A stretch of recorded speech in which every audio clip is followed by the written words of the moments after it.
Welcome, everyone, to the 50-50 Women on Boards Los Angeles conversation on board diversity. Welcome to the next steps in your personal journey for all of you who aspire to be on corporate boards. Welcome. We are so pleased to see all of you. This is our 10th anniversary year. The Los Angeles Volunteer co-chairs, Betsy and I, have been doing this for some time. And we're so excited about this year. We have great news to share about our progress. I'm Renee Fraser. I'm the owner of the advertising and marketing firm, Fraser Communications, and I host a radio show and podcast called The Deciders on KABC.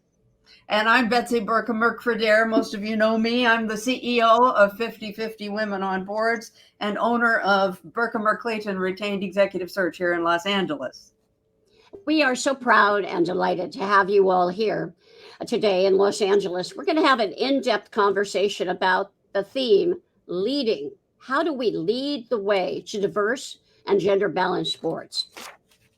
I'm sure you all saw our fantastic global conversation broadcast on Wednesday featuring the CEOs of companies that have gender balanced boards already or 3 or more women on their boards. And if you missed it, the recording is available to all registrants through your Event Mobi link. And that was the kickoff for 30 events that we're doing over the next 2 weeks with nearly 6,000 registrants. Let me say that again, 6,000 registrants. We're so pleased. And these cities include international countries as well: London, Madrid, Mexico City, Toronto for the first time, and Athens for the first time. So we are really pleased to be launching. And Los Angeles, of course, is really special to Renee and me. And we're all going to culminate for the first time with a closing celebration on November 19th at 11 a.m., which will be a opportunity for you, all registrants, to attend and celebrate the results of these 30 events. So that's included on your ticket. Great. I am so excited about celebrating on the 19th, Betsy, because we've got some amazing progress. I want to make sure that we thank, though, the people who made all this happen. Our Los Angeles Leadership Committee, they've been working all year with us to build up to today. You saw their photos during the walk-in slides. Please check our website, 5050wob.com, and you can see them again as well as their background on the LA webpage. As we present today some technical information, please know that if you have any technology glitches, there's a troubleshooting team waiting to help. They stand by, and you can get access to them at events at 5050wob.com anytime, and they'll help reconnect you. Just to give you an overview of the plan for today, our first hour includes our VIP panel discussion. This will be an in-depth discussion about techniques they have used to bring more diversity to their boards and advice for you as women on how to get to a board position. And the second part is breakout sessions with real corporate directors, people who are actively engaged as corporate directors, and they will take you through a discussion and give you coaching and networking tips in that session. Just as a piece of advice, we're going to share information first, and then we're going to move right to our panel.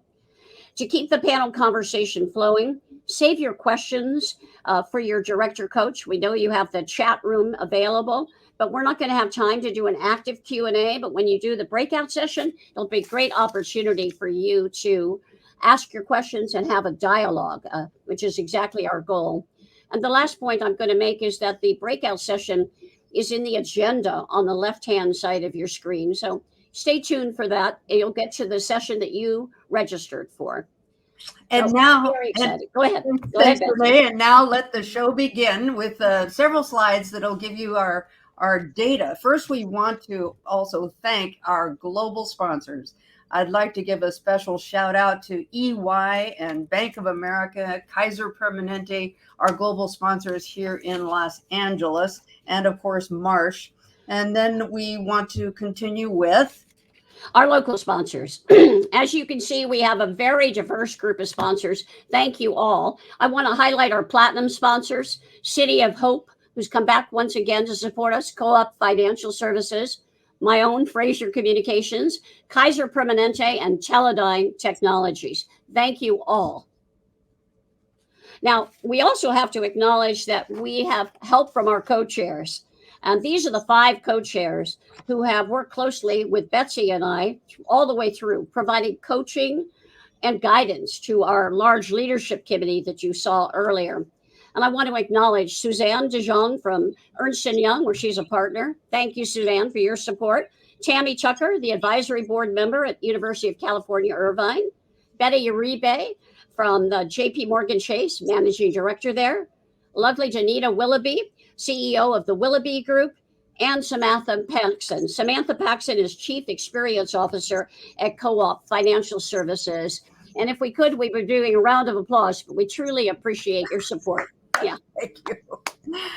And may we present our 22 director coaches who are corporate directors currently, and they're volunteering their time to coach all of you in the breakout sessions this afternoon. You'll note they are outstanding corporate directors of public companies, and you'll learn from their coaching tips as you begin or continue your journey to corporate boards. So, quarterly and annually, 50/50 Women on Boards uses the data provided by our partner Equilar to release our Gender Diversity Index and our key findings. And you'll find those published on our webpage, 5050wob.com, where we analyze the percentage of women on boards nationwide by state as well as by sector. We also report on the percentage of women selected for new boards during the last quarter, and based on those who self-identify, we report the race and ethnicity of all directors. So we're really delighted to report that nationally, because we're part of this and all of you are part of this, nationally, women now hold 25.6%, you'll see on the bottom bar, of the Russell 3000 index company boards. And that's a 3% increase over last year, which is a greater year-over-year increase that has ever happened. And this is the highest national level in history. So we are definitely making progress, and still, though, just halfway to our goal now, which is 50/50, women holding 50% of all corporate board seats. You know, that 3% gain is remarkable. Equilar has predicted if we keep this pace, that 3% gain, we could be at gender balance by 2030. So it's within our reach, and we're seeing the growth. In California, we've made even more progress. And I have to say that SB 826 has been a game changer. And we have to thank Betsy and NABO California for working on that, but particularly Betsy, who's been carrying the flag. We have seen in California, women now hold over 29%, the lower bar, as you see. 25 in the nation, 29 here in California. And that's a 4.6% increase. We've never seen an increase of that type. It's a serious accelerant, a change that's far higher than anywhere in the nation. And as I mentioned, that's really a result of SB 826. In California, we're well on our way to 50%. Isn't that very exciting? Nationwide company rankings. This is very interesting because, as you know, our goal used to be 20% by the year 2020, and then we changed our name to 50/50 and our goal to achieve 50% women on corporate boards. Well, companies have responded, and 7% now in the US of the Russell 3000, and that's 3,000 companies, far greater than the Fortune 1000 or the Fortune 500 that others follow. But 7% of those companies are already gender balanced. That's 215 companies. So it's a long way to go, but still we're making that progress because it's 2 points higher than it was last year. And then secondly, of course, also encouraging, the second bar says that the 3+, meaning at least 3 women on every board, has moved up to 34%, which is, 10 points or 12 points. My math isn't as good this morning, I think, than it was last year. And similarly, the 2 women, 1 woman, and no women have reduced as those women have moved to the companies with more women on their boards. Now let's look at California. As you might expect, we have exceeded the nation. Interesting, 10%, that's 56 companies are gender balanced as of June 30th. And as you can see, we made a huge leap in the number of 3 boards with 3 women or more. And the reason this is so important to us, research shows when you have 3, you see a significant change in the conversations and in the role that women play. There are 252 companies that still need to bring 3 women on based on the SB 826.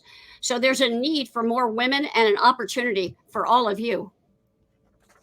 And in California, the range of women required to achieve 50% women on boards is from 800 to 1,400 more seats.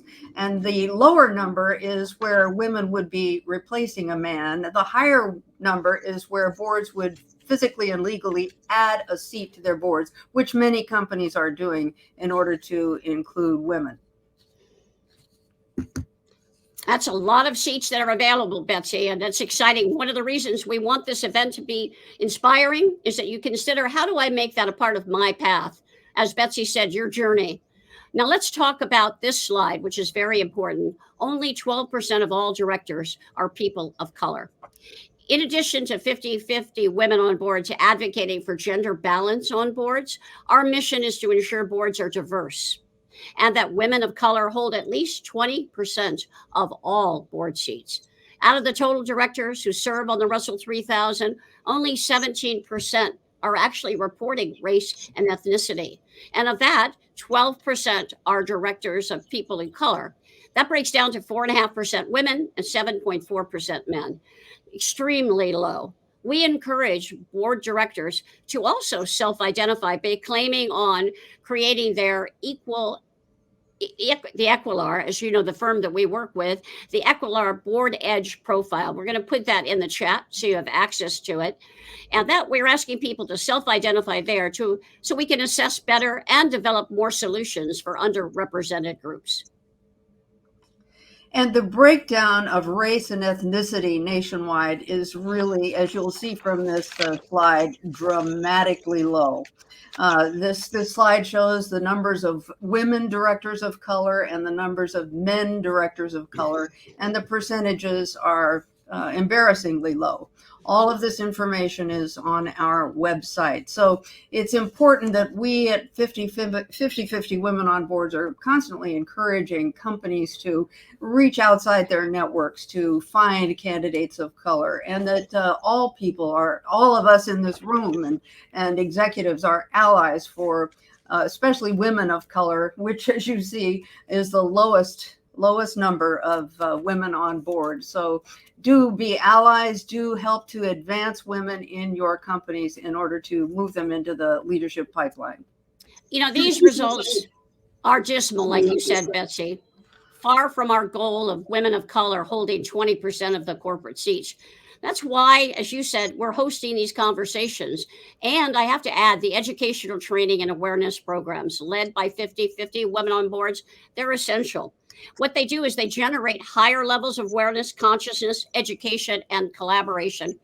It's also why I volunteer to co-lead with Shanae Rourke the program called Pathways. It's part of NAWBO California. We offer 8 months of mentorship and education to women of color to get them board ready. But I have to say, all of us at 50-50 WOB, including you folks, are leading the way to diverse and gender balanced boards. So now, this is the next exciting segment of our show. We are going to welcome our VIP keynote panel. And as they come up on the screen, Renee and I will share what boards they serve on. Their bios are all on the Los Angeles webpage. So let us first say hello to Dave Powers, who is the CEO of Deckers Inc., fashion footwear. And many of you know the products are Uggs. We all have Uggs. And Dave is here with us today. Thanks for having me. And Monica Lozano, longtime board member. In fact, probably one of the women who has served on corporate boards the longest. And she serves currently on Bank of America's board, which is has 1/3 of its board members, of 15 board members, are women. And she serves on Apple and on Target boards. And she used to be on the Disney board. So, Monica, thanks for all your hard work to represent us women. Thank you, Betsy. And Renee, it's great to be here. Great. And let me introduce Renata Simmerl. Renata is president and CEO of LA 84 Foundation and a director, an independent director at Steel Connect. And my colleague and former client, Dominic Ng. Dominic is chairman, president, and CEO of East West Bank. He also serves as a director at Mattel. And I have to point out, congratulations, Dominic. East West Bank's recent recognition as the top performing bank in the 50 billion plus category that was highlighted by Bank Directors Magazine for 2021. Congratulations to East West Bank. Oh, we're proud of you. Thank you, Renee, for your kind words. I appreciate it, and glad to be here today. Terrific. Wonderful. Well, let's start with the stories that got you onto the board. We've asked Monica, Dominic, and Renata to give a short story of what it took. And we suspect there was some strategic networking as part of it. Monica, will you start? I'd be happy to. And it's really such a pleasure to be here. And that data that you shared is really both encouraging and stark. There's a lot more that we need to do. So I'm happy to be with you. So Betsy, you used the term allyship, and that really stuck with me because as many of you know who are on this call, I've been in Los Angeles my entire life and was at the time of my first board appointment with L'Opinion newspaper, and we were very committed to being involved in the community and being a part of the community. And so I was serving on a number of local nonprofit boards. I was involved in education, immigration, healthcare. There were just a number of issues that we were deeply involved with. And at one point I was asked to join or consider joining the board of the YWCA of Greater Los Angeles, which is one of our anchor institutions that does amazing work. And so, of course, it just fit in terms of my commitment to nonprofits. And I wasn't really aware of the power of the board of the YWCA of Greater Los Angeles. And what you found there were, individuals like those on this screen. The civic leadership of Los Angeles was committed to this organization, and their CEOs or their very senior executives were the ones who were sitting around that boardroom. And over the years, I became close friends with a gentleman who was at the time president of a local regional bank. And he said to me at one point, we're recruiting directors. I've served with you now for a number of years. I've watched how you show up in the boardroom. I watched how prepared you are. You understand board culture. You care about the community and all the issues that we care about as an organization.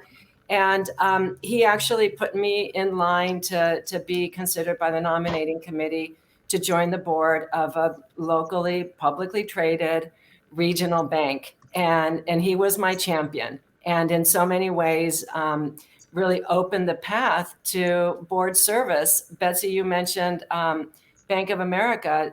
That particular bank, it was First Interstate Bank of California. Dominic, you'll remember them. So First Interstate Bank of California was eventually acquired.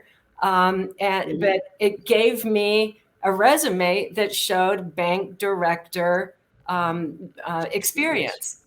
And over time, that led to now serving on the second largest bank in the country. That's a wonderful story. Dominic, how about you? Will you give us your trail and story? I think that for me, I assume that what you're talking about is that the first board, outside board, not my own East West Bank. So in terms of outside board, I think as I totally agree with Monica that being out there in the nonprofit, oftentimes you get to know a lot of different people that eventually that helps you to end up getting these board assignments. My story is a little bit different. My first board that I joined was ESS Technology. It was a technology company in Silicon Valley. They just went IPO in the late 90s. And they were looking for board members that, one, have public listed company experience. Second, they're looking for financial expert. I had a a bit of a advantage to a standpoint because, my first job was at Deloitte & Touche for almost 10 years as a financial expert, being a CPA. So that's usually oftentimes a well sought after type of expertise from most of the public listed company. Even back then, because being a banker, have a lot of clients, so have a lot of contacts, and that helped with these opportunity to potentially get on different boards. But at that time, I was intrigued and chose to join ESX Technology because this was over 20 years ago when Silicon Valley was just just get going at the beginning. And I was pretty fascinated with the direction, how Silicon Valley would become, and joining a relatively younger technology company was so different than the old established bureaucratic banking industry. To that extent, I think that it will be a big contract. It will be also helpful for me. One other thing I want to also wanted to highlight that I do feel that will be help the folks who are listening is that at that time, ESX Technology had a very different Silicon Valley mentality. Their board meetings only took place on Saturday. So it had no conflict to all my, weekly schedule. I love it. I said, I would go up to, I fly up to Silicon Valley on the weekends only for board meetings.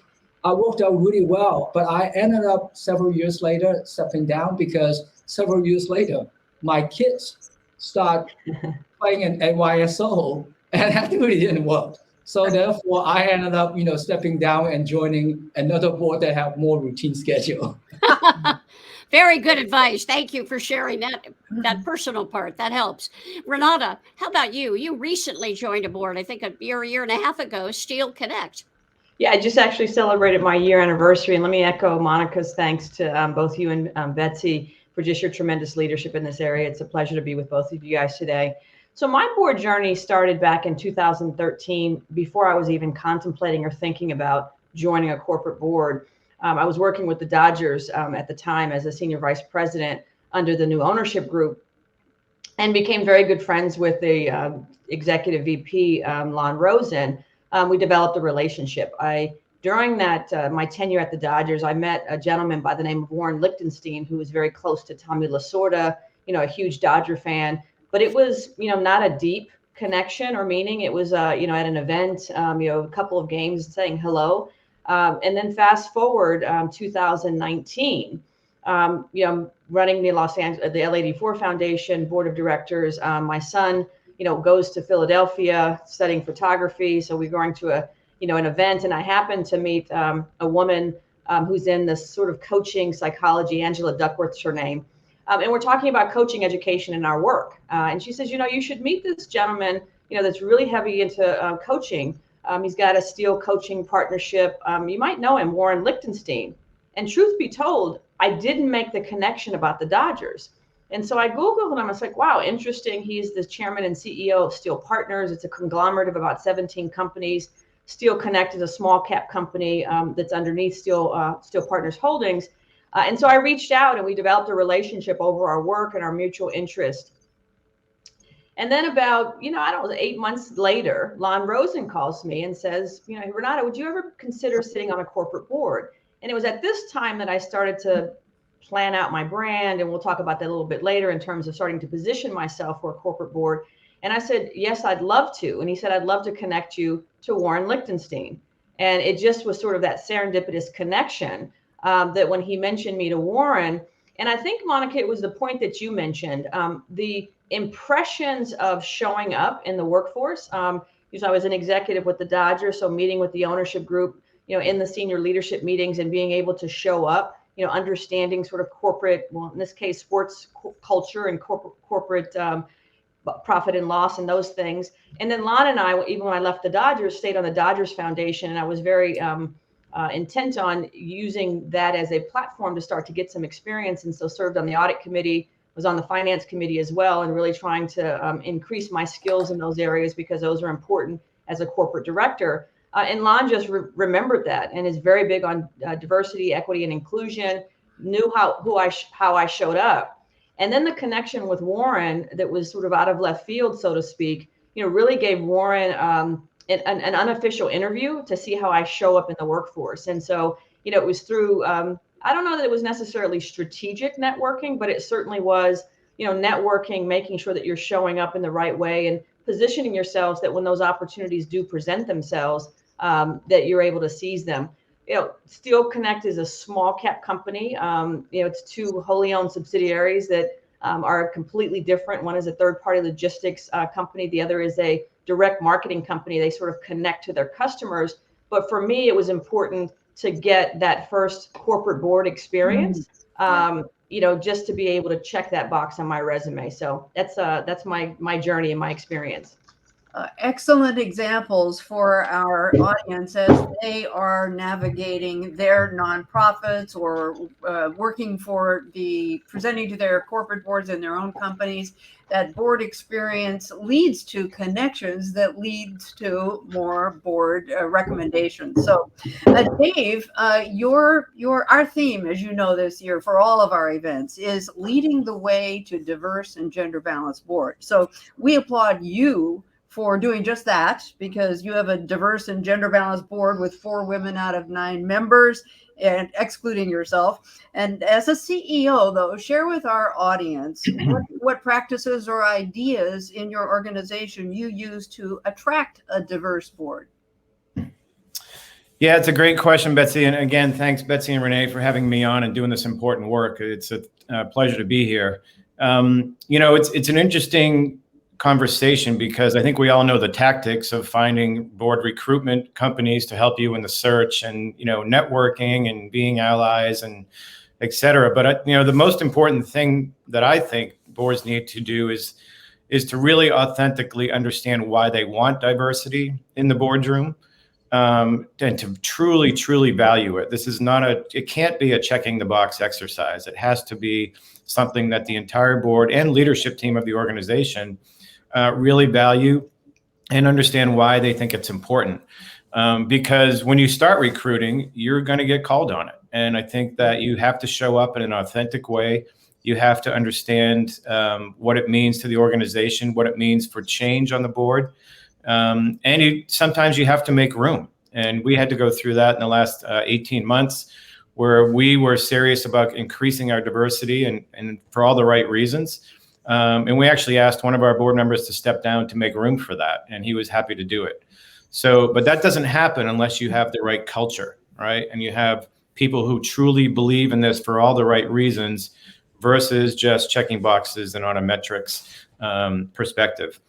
But that, it shows up in all your external communication. It shows up on your earnings calls, everywhere that you have an opportunity to demonstrate what this company stands for. You have to use that opportunity to make sure that women or people of color see this as a corporation or an enterprise that they want to be part of, and they authentically believe that they can feel welcomed and valued in that journey.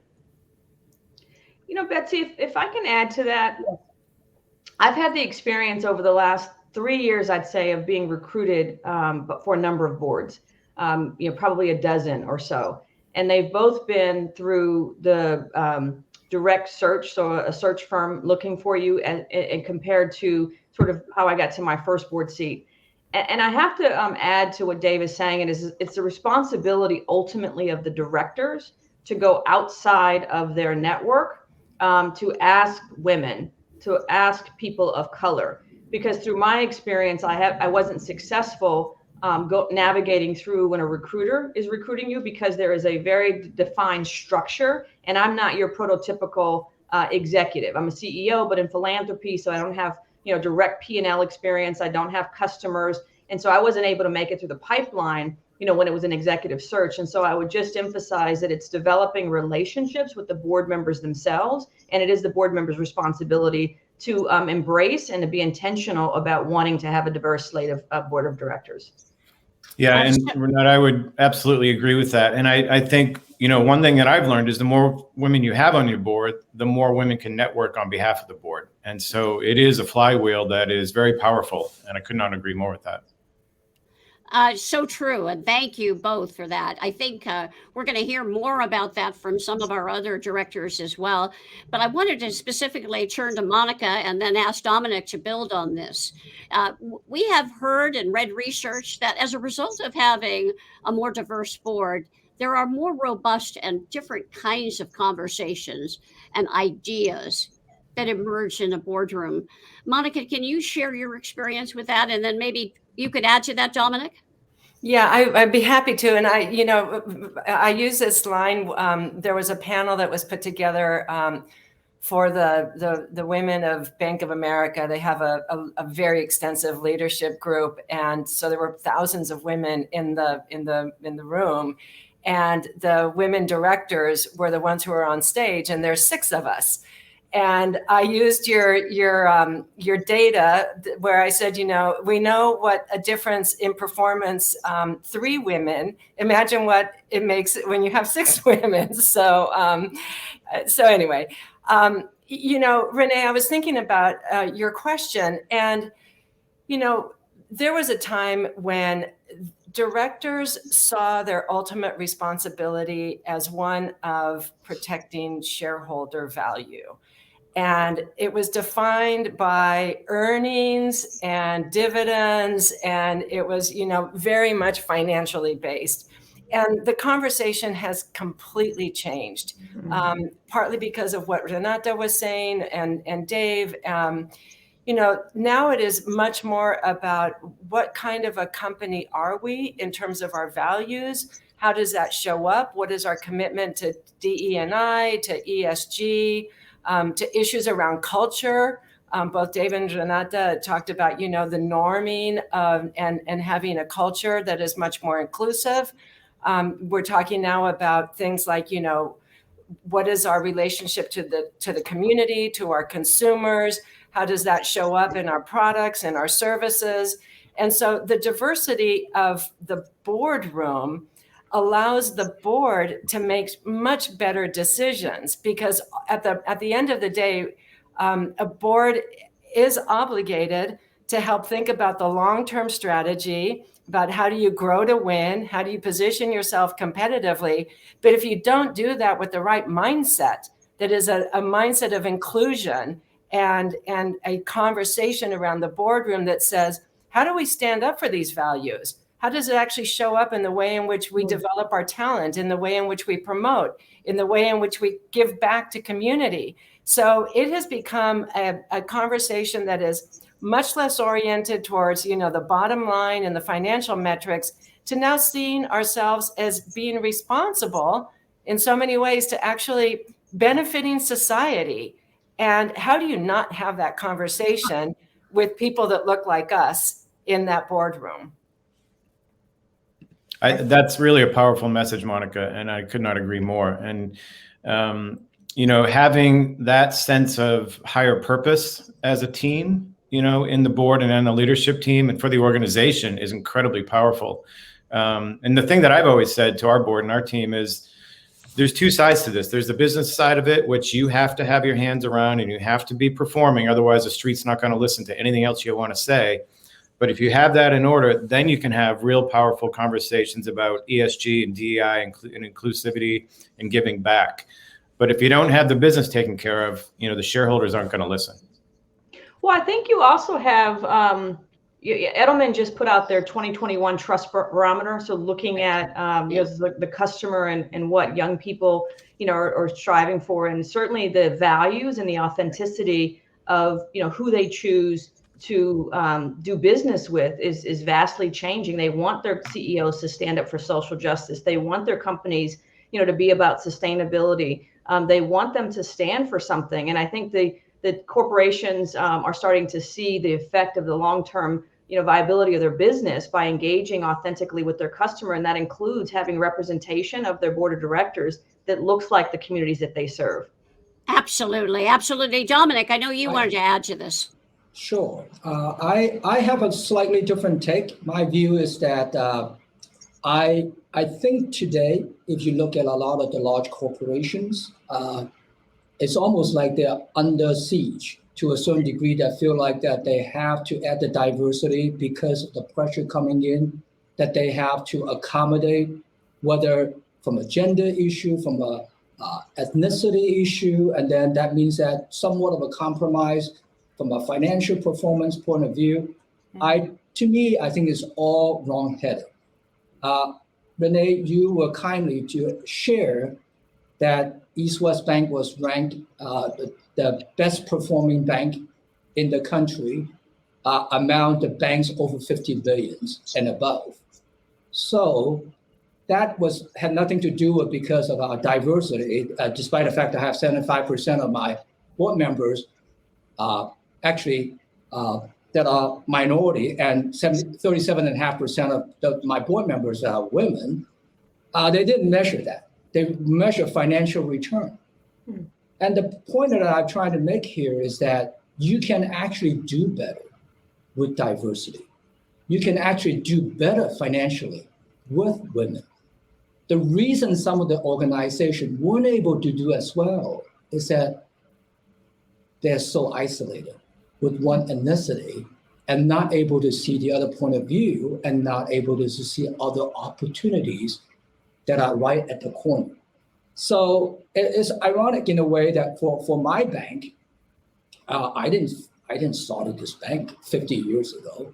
The founding purpose of East West Bank was because of discrimination against Chinese Americans, that Chinese Americans and immigrants weren't able to have access of banking services back in the old days.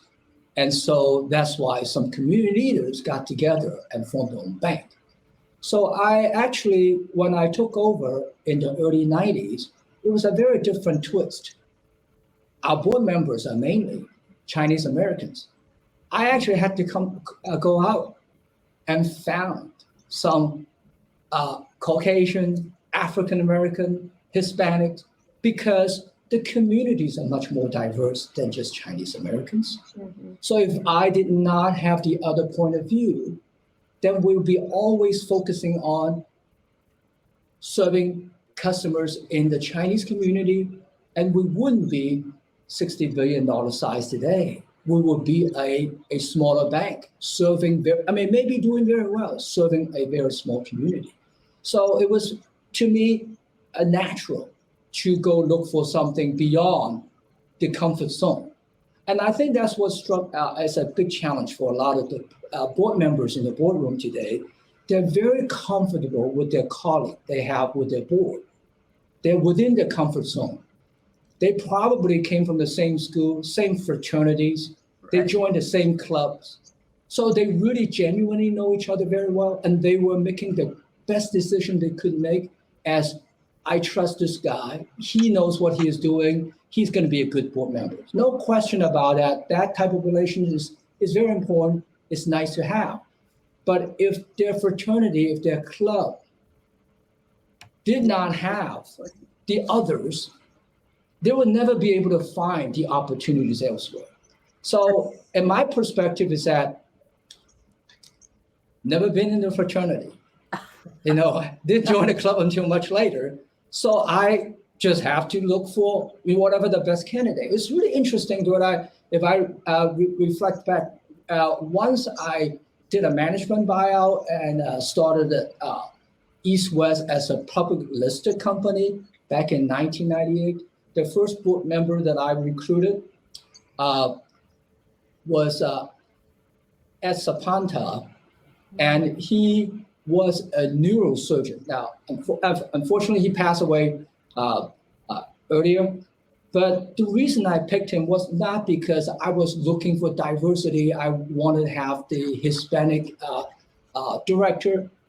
He was the best on the list that when I started looking around, because he was at that time on the board of Times Mirror and Edison, two publicly listed companies that I wanted to have board member that I can relate to as a public board member. And he was also on the board of USC and then Irvine Foundation. So I ran into this name. I didn't know him that well. So I called up Dr. Steve Sample from USC. I said, hey, do you know him? Is he any good? I need to check him out, right? And Sample told me that, oh yeah, if he's willing to join your board, you're in good shape, right?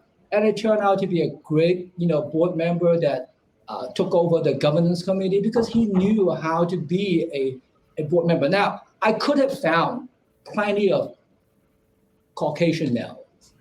I ended up picking as Sapanta. But the fact is because I was quite open. I didn't care less about whether it's an African American, whether it's a Hispanic, it's a woman or man. I just pick what's out there, what's best for me. Well, Being open like that, I think that makes a big difference. absolutely excellent points, Dominic. And taking a different tack to about what you are looking for in terms of experience and background, value-added experience for boards today. Renata, you have an unusual, non-traditional pathway in your career, as you mentioned earlier. What functional expertise do you see that boards are looking for today that would be meaningful to our audience? Because many are not the traditional CEO title that boards have looked for in the past, but what experience, functional areas are they looking for now? Yes, that's a great question, Betsy. And I think, as I mentioned earlier, I'm not your prototypical candidate for a corporate board. And I know we'll talk about this later. Is really your resume is not a resume. It's really the story of what value you offer to a corporate board. As you start to be intentional, as I've started to be intentional, and so taking the experience I had as deputy mayor, running 5 city departments, that's in budgeting process. The role that I have as a CEO and serving on endowment committees and managing our endowment, which is north of $200 million. So I think besides the basic prerequisite experiences that you need to be able to navigate the boardroom and maintain your fiduciary responsibilities, I think some of the other functional areas, and I'm going to actually start with board culture, as Dominic was talking about. And I think for those that are listening, it's really important to have your point of view as an African-American woman and the experiences that I've had. But it's also important for me to bring a vast perspective, of navigating in, all white environments, in the real estate environment, being heavily traveled, understanding I've been recruited for, a Chinese bank board, not East West Bank, Dominic. And that came up about culture because you are spending a lot of time with your board members. So I think being able to, bring your perspective to the forefront, but also to have a shared value with the other board members that you're going to serve with, and being able to respect the different point of view, and ultimately have fun and enjoy your board colleagues is, I think, a skill set that is critically important for any board role. I think as it relates to some of the functional areas, certainly it's been mentioned ESG, particularly on the governance and sustainability, DE&I is increasingly important. And the other, I would say, is cybersecurity. Cyber criminals have gotten incredibly sophisticated. Your systems can be infiltrated and you don't even know it. And they're, particularly Dominic, I know you deal with this. We do with in terms of, electronic wire transfers and being able to intercept them. So cybersecurity technology experience is a functional area. And then the third, I'd say, is transactional experience. There are a lot of transactions, buying and selling companies, as well as shareholder acquisitions. I actually got on this board in October of 2020, and all publicly disclosed. Warren, who is the majority shareholder, made a tender offer to buy the balance of the shares, and there's one of 2 independent directors on the special committee, and I'm, the second one. And so within a month of being on this new board, having to delve deep into company financials and manage this transaction along with another board colleague. But again, the resume telling your story, I negotiated a real estate transaction between USC, the state of California, and the Coliseum Commission, and I found a way to put that on my resume to demonstrate that I do have, some very high level negotiating expertise. And so that was able, to sort of fit the bill. So I'd say, just in summary, really your point of view and culture on the board is very important in bringing that experience to the forefront. ESG, cybersecurity, technology, and then transactional experience are the functional areas that I see many boards looking for today. Well, that's great. You might also add compensation. For those in the audience who are human resources experts, compensation is a huge area on boards. Obviously, Can I add to that, Betsy?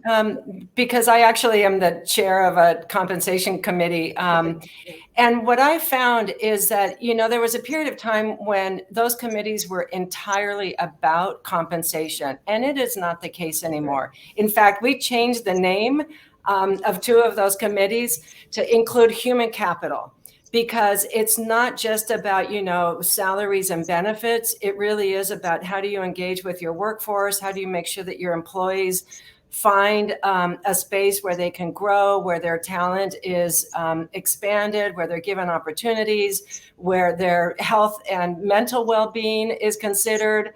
Coming through this pandemic, it just became so much more important. And in fact, there's now, I think there's a new SEC ruling that you actually have to disclose how your human capital strategy. So it goes well beyond. So you had mentioned HR, but all of those issues that have to do with really embracing your teammates, your workforce, investing in them, and we have those conversations at the boardroom. It's not a committee conversation anymore. It kind of goes to what I was saying before, which is, you and Dave said this perfectly. You have to perform financially, but your performance is directly tied to the sense of well-being and purpose that your workforce has. And so we have elevated these conversations. So anybody that's in the audience that is in this space of human capital management and thinking about talent development and investing in your talent, those are critically important. You can't succeed. I was on a panel not too long ago, and somebody was saying, DEI and ESG and all this fluff. And I'm saying, you know what? Those are growth strategies. This is not, independent of your essential business strategy. These are fundamental to them. That's a great point. Yeah, and just to add on to that, Monica, I think things like ESG and DEI and now, supply chain challenges and work from home, remote working, right? So many people look at these as challenges or, speed bumps or hurdles. They're really all, if you flip them the other way around, they're all new opportunities for us to improve how we build our culture, how we build our business, how we think differently about, the human side of a company. And all of these are just tremendous new opportunities to, if you have a growth mindset and you're open to it, it's an incredible time right now.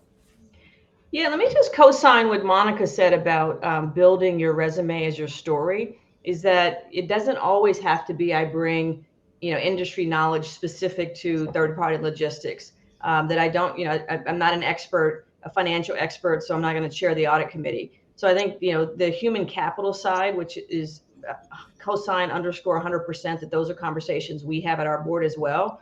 So finding areas where you have a skill set, and then branding that skill set as you journey your road toward your desire to be on a corporate board is going to be a key factor in, I think, getting recognized if you don't have the traditional sort of board credentials that a lot of recruiters and boards look for.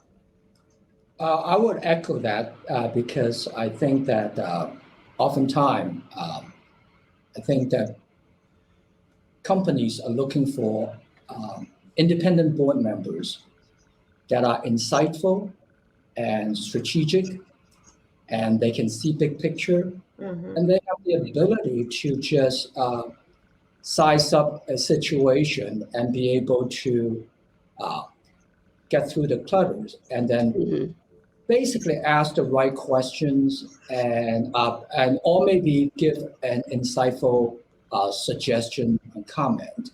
And I think asking the right question, that's the most important thing. So from that standpoint, I would not feel that for any of the audience who participate that may look at themselves and say that, well, I'm not a CPA, so financial expert is out, or I do not have, let's say, specific technology, cybersecurity background, and etc. I don't think that necessarily would put. Now, of course, the others are more conventional. That tends to be much more looked upon by the recruiters. But I do think that for any of the folks who actually are very actively engaged in nonprofits, Yeah. that have demonstrated to be more strategic, that can just be able to highlight some critical issue and ask the right question. The other, let's say, company CEOs or board members from publicly listed company would easily sort of see that performance and say that now that's someone that I would love to have it on our board. Unfortunately, that cannot be shown on a resume. Mhm. So Right. that requires these sort of like active participation and other type of opportunities. So from that standpoint, I think it's very crucial because I've been on few public companies. I've seen some board members who's extremely talented, but they sit in a board meeting, feel like that they are running their own company. Mm. And it's like, hey, I mean, this is not your company. Like when I sit on my East West board, I talk all the time. But the minute I switch over to Mattel, I don't speak most of the time. In fact, I hardly speak anything because it's not my role. I'm an independent director. I'm the chair of the finance committee. At that point, I will start leading, but I'm not. And therefore, I will always maybe point out insightful type of question that the management need to look at. And having that skill make a big difference. And I do feel that it's a challenge for people like us that are always out there looking for board members that unless we're out there also in the field in many different, like, for example, nonprofit activities, sometimes we would not be able to identify and service these talents. So, and this is something that I would encourage that both folks who want to participate as a board member and the others who want to recruit, talented new board members, and really have to stay engaged in the philanthropic work, to somehow be able to identify the commonality or maybe to see who is a better cultural fit and so forth. Can I You just know add to I'm sorry, Renee. I was just No, gonna, no, go ahead. Go ahead. I really appreciate what Dominic just said. And I was thinking, Betsy had mentioned, it was just in January that I was recruited onto the Apple board and, Apple. But when I was sitting with the CEO and I was like, well, why do you want me? What is it about me that you think will benefit this board? And he said, I don't need technologists. We hire a lot of technologists. Right. We need people that have good judgment, that have, demonstrated the ability to, decision making and critical thinking and asking the right questions and all the things that Dominic just said. Yep. And it's, those aren't the things that show up on your resume, but those are the things that other people will say about you. And so, I've always mentioned this to my daughter, that one of the most important things you need to do is protect your reputation. How is it that you show up in rooms and both find your voice, but also make sure that you're working collaboratively, you can adapt to the situation? Renata, you mentioned, shareholder activism. It's not unusual to find yourself on a board where all of a sudden, like, the crisis just came in the room and the wind is blowing and, and you've got to navigate through some really difficult times with a steady hand. And so all of those experiences, it may not be the title, but it's really the experiences and those competencies that you acquire over the course of your professional and personal career that really will make a difference. And Monica, to frame that, Betsy and Renee, Danita Willoughby is no stranger to both of you, and as a leader, incredible leader in her own right. She shared with some of these young students from LMU years ago that see yourself as a brand. And so, Monica, what you're talking about is your reputation, your integrity, how you show up for work. That is your brand and your brand equity that's in the marketplace that connects to everyone that you meet. And so, in my case, Lon Rosen, he was able to tick off those things that represented my brand equity that, to your point, Monica, didn't show up on my resume, but it was a key factor of me securing my first corporate board seat. You know, you're absolutely right about branding yourself. And that was actually going to be my next question, but I'd like to step back from that for just a moment. The point that everybody's making here about being able to see the big picture, being insightful, it's not just about your functional expertise or your quote resume. I encourage our folks in the audience to think about, when did I do that? Have it on your own mind in terms of how have I contributed, particularly at the nonprofit level, so that when people talk to you about your experience, rather than rattling off your success, in a business environment, you can also talk about your contribution at that higher level. But I want to follow up and talk about what branding yourself really means. Like you said, Monica, it's about showing up, it's being engaged, it's creating a sense of collaboration. But you have to also be deliberate. It has to be authentic to who you are. I know that, Renata, you've done some thinking about that. Maybe some others have. Can you talk about what that really means, creating a brand for yourself? And could you also add that some pointers about middle management? Some women, especially women of color, get stuck in middle management. And if their brand isn't, if they aren't working on their brand or how they're seen at work, it's hard to move into leadership roles. Yeah, I guess if I threw that one out there, I'll attempt. But certainly those who have employees in the middle management, Dave, I'd be interested in your perspective. For me, building my brand was about sort of ascending to leadership. And as may have been mentioned, I had a very circuitous route to become a CEO of the L84 Foundation, and that required me to move out of an organization to move up. So sometimes you get stuck within the company that there's just not a place for you to move. And so you're balancing, sort of time, expertise, and where you want to grow as an employee. And for me, that has been to leave where I was and then secure either a lateral or an upper move, but always finding, how do I build my resume and my skill set for my aspirations to be a CEO. I thought it was going to be in a Fortune 100 or 500 company, but it ended up being in philanthropy, and it's been fantastic. But I think it's the emotional intelligence skills, the strategy that Dominic talked about. I just give an example of sitting on a corporate board.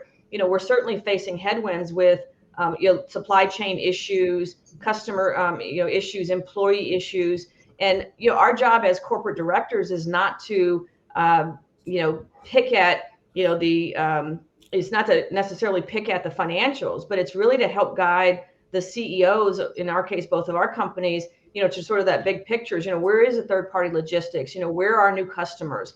How do you innovate and respond? And I think those are skills that you develop by seeking out mentors and sponsors within your company. I think it requires networking in some cases outside your particular industry. I know that has been a key value for me in terms of, sort of leaning in and taking those opportunities to demonstrate your brand, to other audiences that, in itself becomes networking. And the last thing I'll say, particularly for women and women who have children, it is incredibly difficult because time is a commodity. And so for me, you need to have a good partner that's going to allow you to sort of network and build your brand. You've got to have, in some cases, good resources. Elsa has been with us for 10 years, and she's family for us, but really allows the flexibility because I'm a mother of 2 boys. And then you've got to release the guilt. There is a lot of guilt, that I carry about, being at a meeting as opposed to being at home with dinner with my kids. These are very real, issues that women have to face. And I think in some parts, all 3 of those are a critical, element to build your brand, which requires networking to expand that brand equity. Good point. We're about to wrap up. Unfortunately, we're getting the alerts, Yeah. but Renee, go ahead. Well, I just wanted to give Dave a couple of minutes if you'd like to talk about what you've implemented in your company to help those women rise, because I think that could be very good practical advice. And then we'll talk about the data about Credit Suisse and NASDAQ. But Dave, please. Yeah. So, again, like I said, similar to the board, the entire leadership needs to be on board with this approach. And, again, you really just need to build that culture and that intentionality with the board. So with the leadership team. So they're looking for and creating opportunities for these women, in the organization. One example that where has worked really well for us, has been really powerful, is every year we have a women's leadership summit that we started 4 years ago. This past year, we had actually the 4 women on our board as the primary guests on the Women's Leadership Summit. And it was a transformational event for our organization. We had over 600 people from around the globe, all, signing in on this Zoom call. And we interviewed the 4 board members, and they shared incredible stories, really vulnerable stories, and, both on like the personal side and the challenges they faced, but also, gave a lot of tips and recommendations to women all around the world on, their journey and what they can do. But the most powerful piece is they made an authentic connection with hundreds of employees, and they're now engaging with those employees, on the sidelines, on texts and emails. And so we're leveraging the females on our board to influence the organization. And there's incredible power in that. And I would recommend that to any company, because that's a massive asset that if you don't take advantage of that, and, I really believe that if you can see it, you can be it. The women in the organization are looking at these board members as role models and mentors, and they have a personal, authentic connection with them, which is really powerful. The other thing I would say that we've done really well and we encourage is leveraging the community nonprofit sector for opportunities for people in the company to serve on boards as a starting point. So they can, start building their reputation, building their brand, building their experience, and that will lead to other opportunities as well. So you have to think outside the box. Obviously, there's, learning and development and mentoring you can do, within current organization, but leverage what you have around you, which is board members, community, nonprofit, any way to create more exposure and more opportunities and more support for the female, part of your organization. And similar to, the women on the board, that's its own network as well. Yeah. And the reputation of the company gets shared externally because you're doing it in such an authentic way, and you really are truly empowering and taking care and creating opportunities for the females in the organization. That's going to work for retention and everything else when you're recruiting talent. And again, it's just another flywheel, but you got to think outside the box and make a creative approach to it. Excellent point. Do we have time for a 1-minute wrap up from each person about what your quick takeaway of advice as our audience, as our women go into their breakouts, what you would recommend in short sound bites? Yeah, how they would support, how do they get on a board? What advice would you give those business women in our audience? Monica, would you mind starting? Sure. And I really appreciate this conversation, and really powerful about you can't be what you can't see, and the great work that all of you are doing. And I love this concept of brand and making sure that you're not just networking, but you're using every opportunity to also let others know, I'm interested in being on a board. Just be open about it. I had a phone call yesterday with a woman who's, very senior in her organization, and that was the conversation. So let it be known, what is your ultimate aspiration? And you're going to find, as Dave and others just said, there is a community that wants to support you in that journey. I would agree with Monica. I think that women need to be just very candid about that's what they want, and that makes it much easier for the other side to appreciate. But in addition to that, I also would reiterate again, I would say that participating in starting with nonprofit, but making sure it's a nonprofit that you genuinely believe in, so that you can serve it well.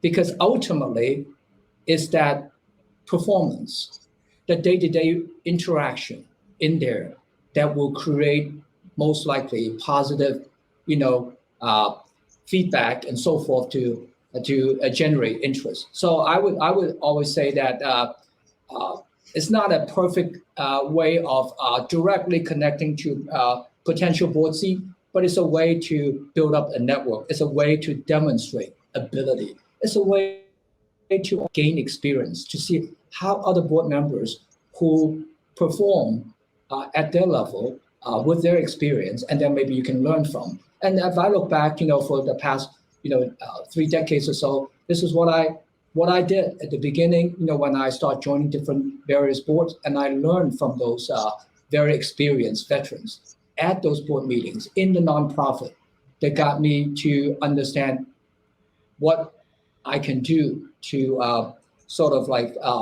better add value to an organization. For me, I'd co-sign with Monica said, if they can't find you, if they don't know you're looking, it's number one. And then number two, beyond the basics requirements that corporate boards are looking for, define your value. So enhance and develop your skill set. What value beyond the basics do you bring? And how do you make that known and visible to those who are looking for good, diverse corporate board members? Great, Dave. Yeah. And I think the concept of, your own brand is really powerful here. And I think the only thing I would add on top of what everybody else has said is just make time for yourself and, set time aside, because your position and your title in your company is only a slice of what really is important, as Monica said, on a board. And so you have to think holistically about what you bring to the table, what your brand is, what you stand for. And you have to demonstrate that every day so that your reputation precedes it. And so, I'm looking to get on a board right now. I've been looking for the last 2 years, and I'm at the bottom of the list because I'm a middle-aged white guy, which is completely fine by me. I'm in no rush. I'm happy to take my time. But people automatically count me out because they look at the title and, and the demographics, and they say, well, no, it doesn't fit our needs. But I think if they got to know me, it'd be a different story. And I think that, you really have to put yourself out there and be super confident in who you are and what you bring to the table and the value you can add. And you have to be your own advocate because nobody else is going to do it for you. Great words. Great words. And thank you all. Your VIP panelists have been wonderful. Betsy, I think we want to thank them for their insightful conversation. And you have demonstrated how you lead the way. I will just make one comment, which is I see how much each of you are change agents in your own way. And I salute you for that, because we need that mindfulness of that mindful mindset of inclusion. And it's that which creates the culture. So thank you all. Betsy, would you like to add a comment? I would, just that all of you focused on in various ways and coming at it in different ways, how strategic networking is really the key for each individual to do her own effort to be seen and remembered as a potential candidate for corporate board. So really, this is so helpful, especially as our audience goes into their breakout sessions now. Thank you, panel. You are our VIPs and very special. Yes. Thank you. Thank you very much. Truly. Nice meeting you all. Great. Bye. Thank you Take all. care. Be with you. Okay, Betsy, let's move on with the workshop information. Well, I'd like to say that everyone knows after next steps for all of you after your breakout sessions today, what happens next? We'd like to suggest that you sign up for our 50-50 Women on Boards Get On Board workshop. Our next Get On Board workshop is the week of December 6th. And week December 6th. And then our Pathways program is the December 14th. That's Tuesday. So after Thanksgiving break. And then you'll see the links in the chat. And in 2022, we are offering a whole new array of educational programs, and those will all be found on our website, 5050wob.com. So if you like today, we have 24 more conversations coming up over the next 2 weeks before Thanksgiving and until November 19th when we have our closing celebration. So you're welcome to get back in and purchase a ticket to go to other cities now that you've seen what we started yesterday with Dallas and what we've continued this momentum that is so powerful throughout the country. I hope you all heard some good pieces of advice, some good insights about how you can develop your career path onto a board and get yourself prepared. You are going to now enter the breakout sessions where you'll have an opportunity to talk to an active board member, ask questions, talk about your own experience. The way you find that is on the agenda side, on the left-hand side of your screen. You click on agenda and it will give you your breakout session. So Right. please do that. Now, one more very special thank you to our hardworking 50/50 Women on Boards team. It's unbelievable Yes. work that has gone into, with our small team, what we've been able to do globally, actually. And so I want to thank Heather Spilsbury, our Chief Operating Officer, Brianna Baki, our VP of Finance, LB Baer for Corporate Relations, Daisy Galvez, our Staff Coordinator, and the intrepid Kat Cody, our Production Leader, for all of the technology secrets that we've had to learn over these weeks. So we have a powerhouse working with us, and we thank you all very much for all that you do. So Truly a small and mighty team. Thank Exactly. you all. So enjoy your long sessions, hours. everybody. Enjoy your sessions, everyone. We won't be seeing you after the breakout sessions. Thank you so much for attending. Bye-bye.